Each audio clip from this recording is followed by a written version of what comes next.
नमस्ते, good morning मित्रों। Last लेक्चરની અંદર આપણે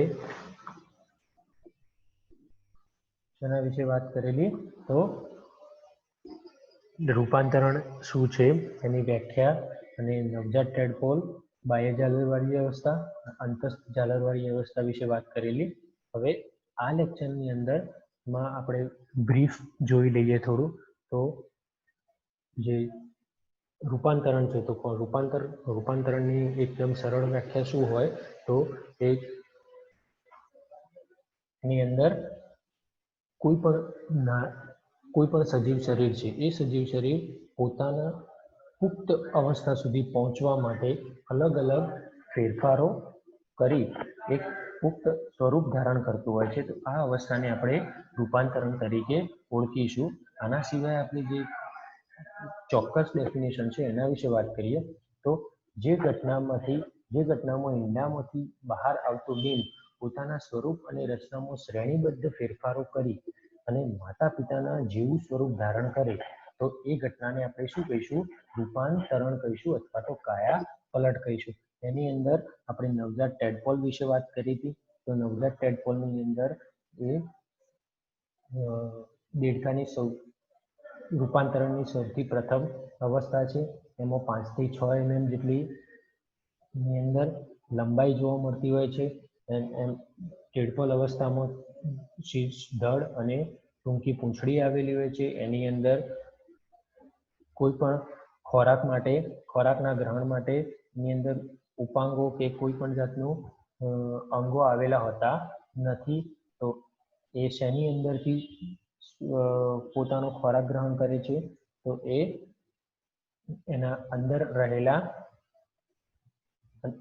रहेली एक जर्दीना कारणे ए पोतानो खोराक ग्रहण करतुं होय छे। अने ए एनी अंदर जे चूषक आवेलुं होय ए चूषक शुं करतुं होय छे तो वनस्पतिना जलज वनस्पति होय एना પાંદડાને ચોંટી અને ત્યાંથી ઓક્સિજન મેળવતું હોય છે।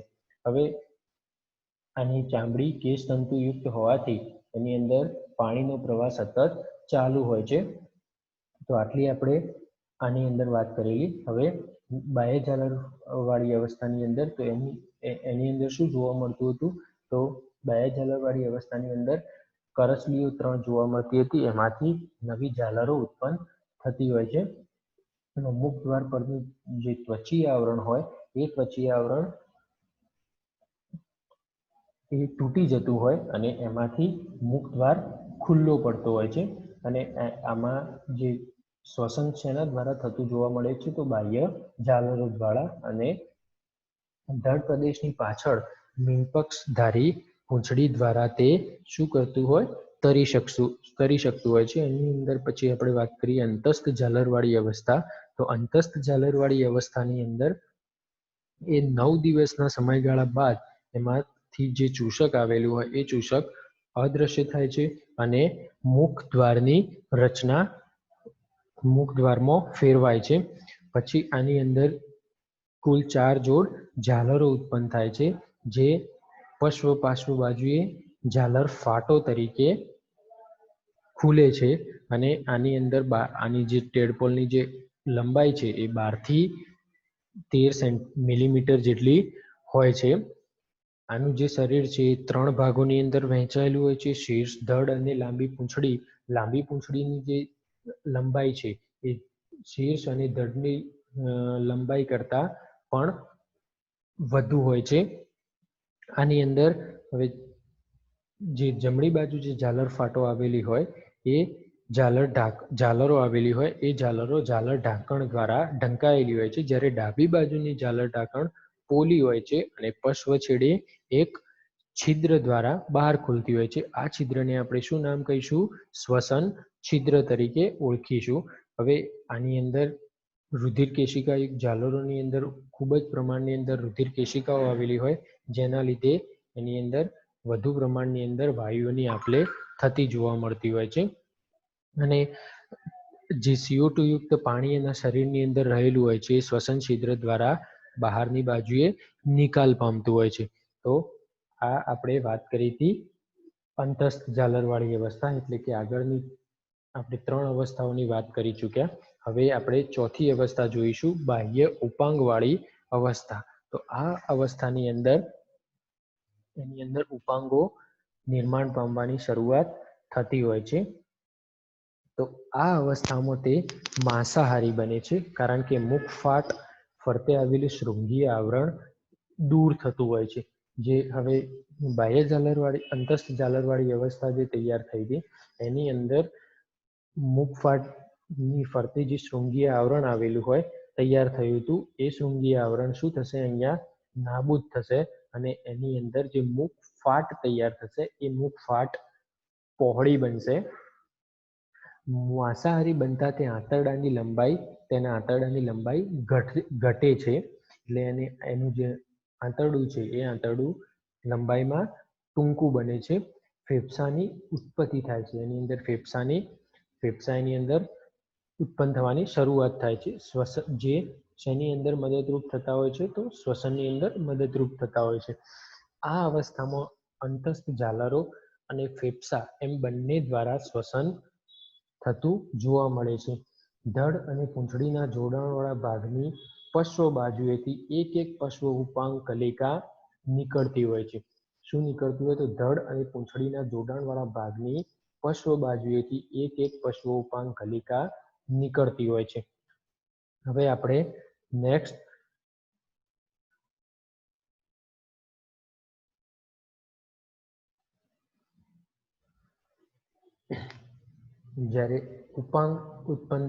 જ્યારે પશ્વ ઉપાંગો ઉત્પન્ન થતા હોય છે, ત્યારે જમણા ઝાલર ઢાંકણ અને ડાબા ઝાલર ફાટ પરથી અગ્ર ઉપાંગો નીકળે છે, જે દેખાતા હોતા નથી. હવે આની અંદર થોડા સમય બાદ સૌથી પ્રથમ ડાબુ અગ્ર ઉપાંગ ડાબા શ્વસન છિદ્રમાંથી બહાર આવે છે. જે સમયે જમણું અગ્ર ઉપાંગ ઝાલર ઢાંકણની નીચે દબાયેલ હોવાથી પાછળથી તે બહાર આવતું હોય છે. તો આ આપણે વાત કરી એ ઝાલર એટલે કે ઉપાંગો જે ઉત્પન્ન થતા હોય છે તેની અવસ્થાની આપણે વાત કરી.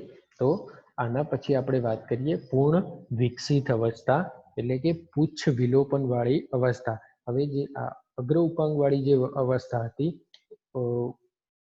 એ ઉપાંગની અંદર બાહ્ય ઉપાંગોની જે અવસ્થા હતી, એ બાહ્ય ઉપાંગ વાળી અવસ્થાની અંદર આપણે પૂંછડી એમના એમ ધીરે ધીરે ઓછી થતી જોવા મળતી હોય છે. અને પૂર્ણ જે વિકસિત અવસ્થા છે એની અંદર ઘણા બધા ફેરફારો થઈ અને એક ચોક્કસ પુખ્ત શરીર બનવાની શરૂઆત થતી હોય છે. તો આની અંદર ટેડપોલની અંદર જ્યારે આપણે વાત કરીએ, તો ટેડપોલમાં થાઇરોઇડ ગ્રંથિ વિકાસ પામીને ક્રિયાશીલ બનતા તેમાંથી થાઇરોક્સિનનો સ્ત્રાવ થાય છે, જે રૂપાંતરણની ક્રિયા દરમિયાન શરીરમાં આવતા ઝડપી પરિવર્તન માટે મહત્વનું પરિબળ છે. શું, તો ટેડપોલની અંદર થાઇરોઇડ ગ્રંથિનો વિકાસ થતો હોય છે અને આ જે થાઇરોઇડ ગ્રંથિ છે એ વિકસિત અને ક્રિયાશીલ બની એમાંથી થાઇરોક્સિનનો સ્ત્રાવ થાય. એ તો આપણને ખબર જ છે કે થાઇરોઇડ ગ્રંથિમાંથી થાઇરોક્સિનનો સ્ત્રાવ થતો હોય છે. તો આ જે થાઇરોક્સિનનો સ્ત્રાવ થાય એની અંદર ઝડપી પરિવર્તન લાવવા માટે, એટલે એના શરીરની અંદર ઝડપી પરિવર્તનો આવી જાય એના માટે સૌથી મહત્વનો ભાગ ભજવતું સ્ત્રાવ હોય તો એ અંતઃસ્ત્રાવ હોય તો એ કયો છે, તો એ થાઇરોક્સિન છે. આ અવસ્થા પ્રાપ્ત થતા પહેલા તે ખોરાક ખાવાનું બંધ કરે છે. એટલે આ અવસ્થા જ્યારે શરૂઆત થાય તે પહેલા એ ખોરાક ખાવાનું શું કરશે, બંધ કરી દેશે. અને આ સમયે પૂંછડીના કોષોનું રુધિરમાં રહેલા ભક્ષણ કોષો મારફતે ભક્ષણ થતું હોય છે. ભક્ષક કોષો મારફતે ભક્ષણ થતું હોય, એટલે આ જે સમયગાળો છે, આ સમયગાળાની અંદર પોષણ મેળવવા માટે શું કરશે, તો પૂંછડીના જે કોષો રહેલા છે એ પૂંછડીના કોષોની અંદર રુધિરમાં રહેલા જે ભક્ષક કોષો હોય એ ભક્ષક કોષો પૂંછડીનું ભક્ષણ કરવાનું શરૂ કરશે. બીજું, પૂંછડીનો જે થોડો ભાગ રુધિરમાં ઓગળી જઈ પ્રવાહી પોષક દ્રવ્યો પૂરા પાડે છે, પરિણામે પૂંછડી ટૂંકી થતી જાય છે અને છેવટે અદ્રશ્ય થઈ જાય છે. શું થતું હોય આની અંદર? તો જે પૂંછડીનો જે થોડો ઘણો પણ ભાગ વધતો હોય એ થોડો ઘણો ભાગ ઓગળી જઈ અને પ્રવાહી પોષક દ્રવ્યો એને પૂરા પાડતા હોય છે અને ધીરે ધીરે પછી આ પૂંછડી ટૂંકી થઈ જાય અને છેવટે અદ્રશ્ય બની જાય છે. તો મુખફાટ વધુ પહોળી બને છે. આંખના ડોળા ઉપસી આવે છે, ઉપસીને બહાર આવતા હોય છે, એટલે કે એની જે મુખફાટ છે એ મુખફાટ વધુ પહોળી બને છે. સૌથી પહેલા મુખફાટની અંદર આપણે જોઈએ તો કેવા કેવા ફેરફારો જોવા મળ્યા? તો નવજાત ટેડપોલની આપણે વાત કરીએ તો નવજાત ટેડપોલની અંદર મુખની ફરતે એક આવરણ જોવા મળતું હતું અને એની અંદર ખોરાકનું ગ્રહણ કરી શકતું નહોતું. એની પછી બાહ્ય ઝાલરવાળી અવસ્થાની અંદર એમાં શું જોવા મળ્યા? તો ચૂસકો જોવા મળ્યા કે જેના દ્વારા એ એક જગ્યાએ ચોંટી શકે અને એના પછી એની અંદર મુખફાટ જોવા મળી અને મુખફાટના બાહ્ય ઝાલરવાળી અવસ્થાની અંદર એ મુખ દ્વાર જે રહેલો એની ઉપર જે આવરણ હતું એ આવરણ તૂટી અને ત્યાં બીજું એક આવરણ તૈયાર થાય છે. હવે આની પછી અંતઃઝાલરવાળી અવસ્થાની અંદર એમાં મુખફાટ થોડી પહોળી બને છે. મુખફાટ પહોળી બને છે. એના પછી નેક્સ્ટ ઉપાંગોવાળી અવસ્થાની અંદર વાત કરીએ તો ઉપાંગવાળી અવસ્થાની અંદર એમાં મુખફાટ હજુ પણ પહોળી બનીને સ્પષ્ટ મુખ જોવા મળતું હોય છે અને એમાં એ માંસાહારી બનતું હોય છે. અને હવે સૌથી છેલ્લી પુખ્ત અવસ્થાની આપણે વાત કરીએ તો પુખ્ત અવસ્થાની અંદર એ જે મુખનો જે ભાગ છે એ મુખનો ભાગ એકદમ પહોળો બની મુખફાટ એનું સંપૂર્ણ વિકાસ કરી અને એ ખોરાક ગ્રહણ કરવા માટે સંપૂર્ણ રીતે વિકસિત થઈ જાય છે. એની અંદર પછી આપણે વાત કરીએ તો જે આંખના ડોળા જે છે એ આંખના ડોળા બહારની બાજુ ઉપસી આવતા જોવા મળે છે. એમાં જઠર અને યકૃતનું કદ વધે છે, એટલે કે એની અંદર જે જઠર આવેલું હોય અને યકૃત આવેલું હોય આમનું કદ વધતું હોય છે. અંદમાર્ગની લંબાઈ ઘટેલી જોવા મળે છે, એટલે કે એની અંદર જે અંદમાર્ગ રહેલો હોય એ અંદમાર્ગ ઘટે છે, એની જે લંબાઈ છે એ ઘટી જાય છે. અસ્થિતંત્રમાં કલાજાત અસ્થિનો ઉમેરો થાય છે, એટલે કે આ એક કલાજાત અસ્થિ છે એ કલાજાત અસ્થિ એની અંદર ઉમેરો થાય છે. મધ્યકર્ણ અને કર્ણપટલ વિકાસ પામેલા જોવા મળે છે, એટલે એની અંદર જે મધ્યપટલ આવેલું હોય એ મધ્યકર્ણ અને કર્ણપટલ, તો આ બંને જે ભાગ છે એ ભાગો એની અંદર વિકાસ પામેલા જોવા મળતા હોય છે. શીર્ષ પ્રદેશ પૃષ્ઠવક્ષ બાજુએથી ચપટો બની ગયેલો જોવા મળે છે, એટલે કે એનો જે શીર્ષ પ્રદેશ છે એ શીર્ષ પ્રદેશ પૃષ્ઠવક્ષ બાજુએથી કેવો બને છે? તો ચપટો બની ગયેલો જોવા મળતો હોય છે. ઉપાંગો પૂર્ણ વિકાસ થાય છે, એટલે કે એની અંદર જે ઉપાંગો રહેલા હોય એ ઉપાંગો સંપૂર્ણપણે વિકાસ પામતા હોય છે. હવે તે બાળ દેડકા જેવો લાગે છે. હવે આનો જે ઉપાંગોના લીધે એનું કેવું લાગશે? તો બાળ દેડકા જેવું એનું શરીર લાગશે અને હવે તે જમીન પર આવી જીવવા માટે સમર્થ બને છે, એટલે કે હવે એનો વિકાસ એટલા પ્રમાણમાં થઈ ગયો હોય છે કે એ ટેરેસ્ટ્રીયલ થઈ શકે છે, એટલે કે સ્થળચર થઈ શકે છે, એ જમીન ઉપર પણ ફરવાની એની કેપેસિટી થતી જાય છે. હવે આપણે આગળ રૂપાંતરણની અલગ અલગ અવસ્થાઓ જોઈ. હવે આની અંદર આપણે રૂપાંતરણની ક્રિયાનું મહત્વ શું છે એના વિશે આપણે થોડી વાત કરી લઈશું. તો આપણને ખબર, આનો પ્રશ્ન પૂછાવાની ખાસ શક્યતાઓ છે. દેડકાની અંદર રૂપાંતરણની ક્રિયાનું મહત્વ જણાવો અને પૂર્વજન્યાવર્તનવાદની વ્યાખ્યા આપો. શની પૂર્વજન્યાવર્તનવાદ એ આપણે જોઈએ કે પૂર્વજન્યાવર્તનવાદ એ શું છે એના વિશે આપણે જોઈ લઈએ. સૌથી પહેલા એનું મહત્વ શું છે રૂપાંતરણનું એના વિશે આપણે વાત કરીએ તો દેડકો ઉભયજીવી પ્રાણી છે, તેથી તેની જીવનની શરૂઆત પાણીમાંથી થાય છે. શરૂઆતમાં તે પાણીમાં ઓગળેલો ઓક્સિજન ગ્રહણ કરે છે. પુખ્ત દેડકો જમીન પર જીવે છે. તે હવામાંથી ઓટું મેળવે છે. આમ તેને પાણી અને જમીન બંને જગ્યાએ જીવવાનું હોવાથી તેની રચનામાં વિવિધ પરિસ્થિતિઓને અનુકૂળ બને તે રીતે વિકાસ થવો જરૂરી બનતો હોય છે. તો આના માટે રૂપાંતરણની ક્રિયા સૌથી અગત્યની છે. શું કહ્યું છે? તો દેડકો કેવું પ્રાણી છે? આપણને ખબર છે. તો એ એમ્ફીબિયન છે અથવા તો એ ઉભયજીવી પ્રાણી છે. એટલા માટે એને જમીન પર પણ રહેવાનું હોય છે અને પાણી પર પણ રહેવાનું હોય છે. તો એની જે જીવનની શરૂઆત થતી હોય તો એ જીવનની શરૂઆત ક્યાંથી થતી હોય છે? તો પાણીની અંદરથી થતી હોય. તો પાણીની અંદરથી જ્યારે એના જીવનની શરૂઆત થતી હોય તો એને પાણીમાંથી જે પાણીમાં ઓગળેલો ઓક્સિજન છે એ ઓક્સિજન એને ગ્રહણ કરવો પડે છે. તો એના માટે એને ચૂસકો આવેલા હોય છે, ઝાલર ફાટો આવેલી હોય. તો આવી રીતે એમની અંદર અલગ અલગ રૂપાંતરણો થવા જરૂરી છે. હવે પુખ્ત દેડકાની જ્યારે આપણે વાત કરીએ તો પુખ્ત દેડકાની અંદર શું જોવા મળતું હોય? તો એ જમીન ઉપર પણ રહી શકતો હોય અને એ ડાયરેક્ટ હવામાંથી પણ ઓક્સિજન મેળવી શકે છે. તો આવા રૂપાંતરણો એના માટે પણ જરૂરી બનતા હોય છે. ટેડપોલ અવસ્થા સંરચના અને દેહધાર્મિક ક્રિયાની દ્રષ્ટિએ મહદઅંશે માછલી જેવી રચના બનાવે છે. આ અવસ્થામાં ઝાલરો દ્વારા શ્વસન કરવા માટે મીનપક્ષવાળી પૂંછડી, પરિવહન તંત્ર માછલી જેવું, માછલીની માફક અંતઃકરણ અને પાર્શ્વીય રેખાંગ ધરાવે છે. આપણે આગળ વાત કરીએ એમ કે એની અંદર મોટા ભાગની જે રચનાઓ હોય એ માછલી જેવી રચના જોવા મળતી હોય. તો એની અંદર શું શું જોવા મળતું હોય? તો સૌથી પહેલા તો એ તરી શકે.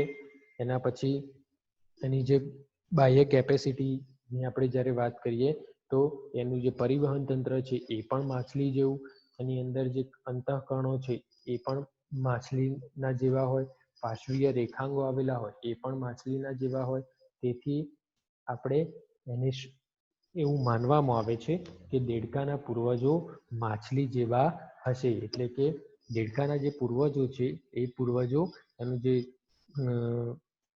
આપણે એનો જે ઉદ્ભવ થયેલો હોય તો એ ઉદ્ભવ એ માછલીમાંથી થયેલો હોય એવું કહી શકાય. દેડકાના પોતાના વ્યક્તિગત વિકાસ દરમિયાન સમુદાયના એટલે કે ઉભયજીવીના વિકાસનું પુનરાવર્તન કરે છે. દેડકાનું જે વ્યક્તિગત વિકાસ છે એ વ્યક્તિગત વિકાસ દરમિયાન એ ઉભયજીવી છે તેવું એ સાબિત કરે છે.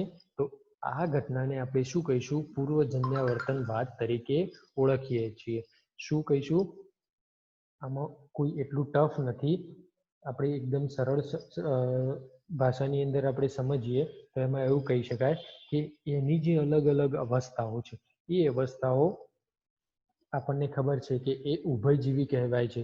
તો એ ઉભયજીવી હોવાનું એ સાબિત કરે છે. આ જે ઘટના છે આ ઘટનાને આપણે શું કહીશું?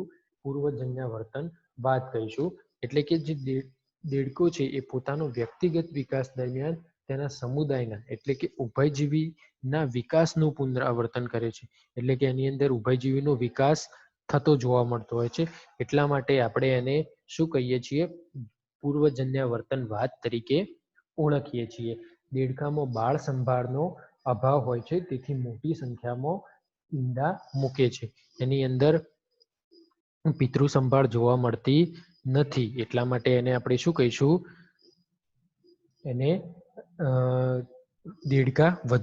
દેડકાને વધુ પ્રમાણમાં ઈંડા મૂકવા પડતા હોય છે અને એટલા માટે રૂપાંતરણની ક્રિયા ખૂબ જ જરૂરી બનતી હોય છે. ટેડપોલ શરૂઆતની અવસ્થામાં વનસ્પતિ આહારી પરંતુ પુખ્ત અવસ્થાએ માંસાહારી બને છે. તેથી પાચન અંગોમાં પણ જરૂરી ફેરફારો થતા હોય છે. આ માટે રૂપાંતરણની જે ક્રિયા છે એ ખૂબ જ જરૂરી છે. તો આપણે જોયું કે શરૂઆતની અંદર એ વનસ્પતિગ્રાહી બનતું હોય છે. જ્યારે પુખ્ત અવસ્થા આવે ત્યારે એ માંસાહારી થતું હોય છે. તો આની અંદર એક વનસ્પતિ આહારી એટલે કે શાકાહારીમાંથી માંસાહારી બનતું હોય તો એના સમગ્ર પાચન અંગો જે હોય એ પાચન અંગોની અંદર ફેરફાર થવો જરૂરી બનતો હોય. તો એ જે ફેરફાર થવો જરૂરી હોય તો એના માટે રૂપાંતરણની ક્રિયા ખૂબ જ મહત્વની છે. આપણે પહેલાથી એકવાર જોઈ લઈએ તો એને ઓક્સિજન જે મેળવવાનો હોય એ ઉભયજીવી છે. એ ઉભયજીવી હોવાથી એને પાણીમાં જ્યારે એની જીવનની શરૂઆત થતી હોય ત્યારે એને ઓગળેલો ઓક્સિજન એમાંથી મેળવવાનો હોય તો એના માટે એને રૂપાંતરણની ક્રિયા જરૂરી બનતી હોય. એના પછી દેહધાર્મિક ક્રિયાઓની જ્યારે આપણે વાત કરી તો દેહધાર્મિક ક્રિયાઓની અંદર એ પાણીમાં રહેતું હોય તો શરૂઆતની અંદર એને શ્વસનની પ્રક્રિયા માટે ઝાલરફાટો, મીનપક્ષો જેવી રચનાઓની એને જરૂર પડતી હોય છે. તો એના માટે પણ શું રૂપાંતરણની પ્રક્રિયા જરૂરી બનતી હોય છે. અને છેલ્લે એની અંદર બાળ સંભાળ જોવા મળતી નથી એટલે કે એની અંદર પિતૃ સંભાળ ના હોય તો એમાં પિતૃઓ દ્વારા એના ઈંડાની અથવા તો ટેડપોલની સંભાળ રાખવામાં ના આવતી હોવાથી એ વધુ પ્રમાણમાં ઈંડા મૂકે અને જો એની અંદર આ પ્રમાણે બાળ સંભાળ ના જોવા મળતી હોય તો એની અંદર રૂપાંતરણો દ્વારા એને પોતાની રીતે સ્વતંત્ર રીતે એને સક્ષમ બનવું પડતું હોય છે સર્વાઈવ કરવા માટે. તો એના માટે રૂપાંતરણની પ્રક્રિયા જરૂરી હોય છે. અને છેલ્લે વનસ્પતિ આહારી હોય એની ટેડપોલ અવસ્થા અને પછી પુખ્ત અવસ્થા માંસાહારી બનતી હોય તો એના પાચન અંગોની અંદર જે જરૂરી ફેરફારો થાય એ ફેરફારો રૂપાંતરણની પ્રક્રિયાના આધારે થાય છે. તો એના લીધે આપણે એને શું કહીશું, આ જે રૂપાંતરણની પ્રક્રિયા છે એ ઉભયજીવીઓ માટે ખૂબ જ મહત્વની હોય છે. એના હવે આપણે પહેલાથી જોઈ લઈએ કે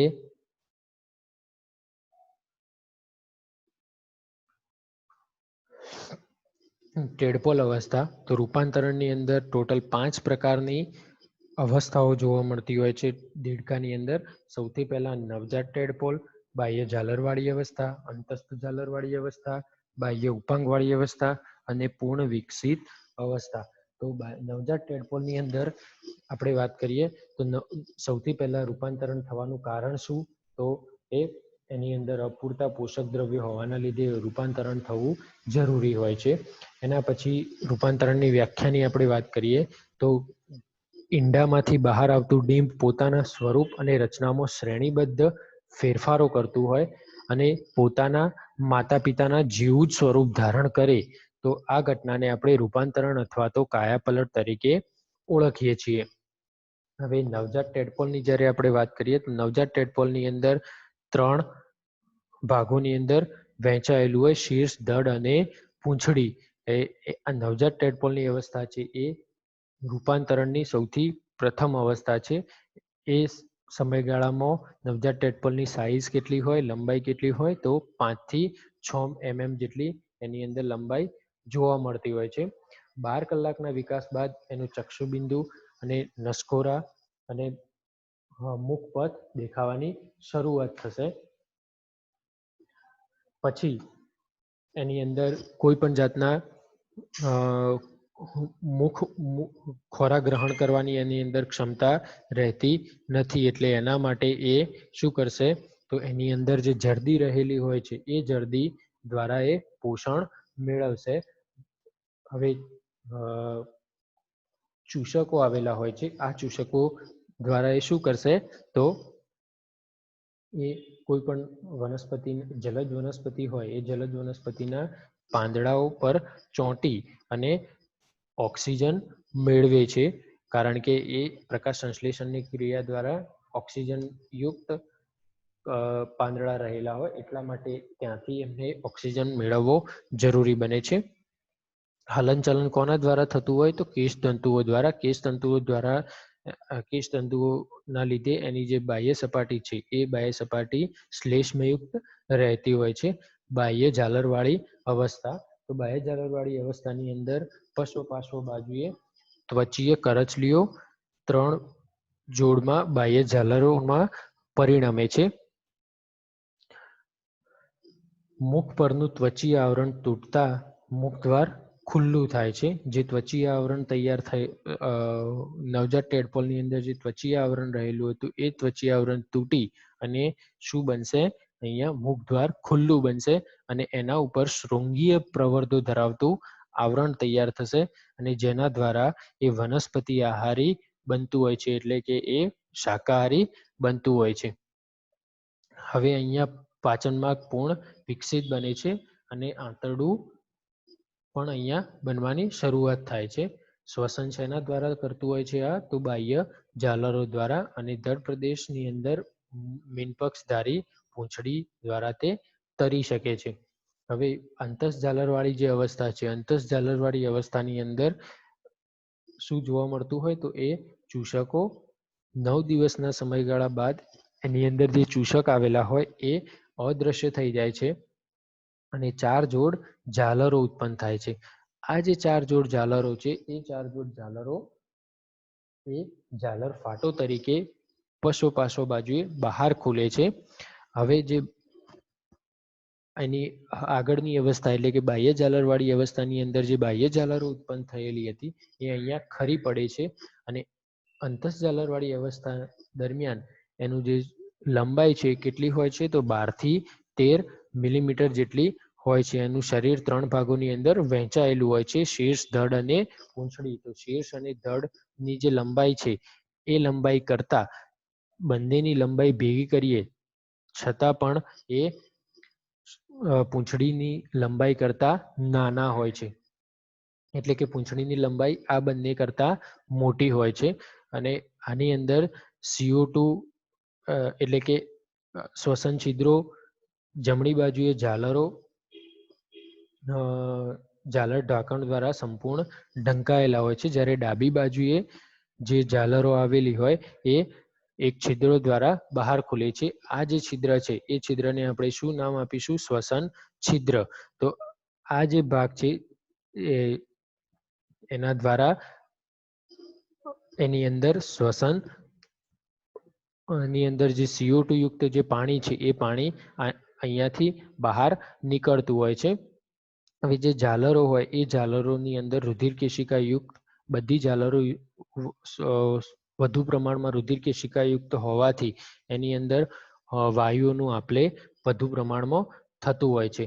આના પછી બાહ્ય ઉપાંગવાળી અવસ્થાની આપણે વાત કરીએ તો બાહ્ય ઉપાંગવાળી અવસ્થાની અંદર અંતઃઝાલરવાળી અવસ્થા છે એને આપણે મત્સ્યાવસ્થા તરીકે પણ ઓળખીએ છીએ. કેમ? તો એની અંદર જે ઝાલર ફાટો, ઝાલર ઢાંકણો, શ્વસન છિદ્ર બધું આવેલું હોય એ કોના જેવું હોય? તો એ મત્સ્યના જેવું હોય, એટલે કે માછલીના જેવું હોય. એના કારણે એને આપણે આ અવસ્થાને મત્સ્ય અવસ્થા તરીકે પણ ઓળખીએ છીએ. આના પછી બાહ્ય ઉપાંગવાળી અવસ્થાની આપણે વાત કરીએ તો બાહ્ય ઉપાંગવાળી અવસ્થા એ માંસાહારી બને છે. એટલે કે આગળની જે અવસ્થાઓ હતી એ 3 અવસ્થાઓ કેવી બને છે? તો એ શાકાહારી હતી, જ્યારે આ જે અવસ્થા છે એ માંસાહારી બને છે. અહીંયા એમનું આંતરડું છે, અહીંયા આંતરડાની લંબાઈ ઘટે છે. આ અવસ્થામાં અંતઃઝાલરો અને ફેફસા એમ બંને દ્વારા પસાર થાય છે. ધડ અને પૂંછડીના જોડાણ વાળા ભાગની પાર્શ્વ બાજુએથી એક પશ્વ ઉપાંગ કલિકા નીકળતી હોય છે.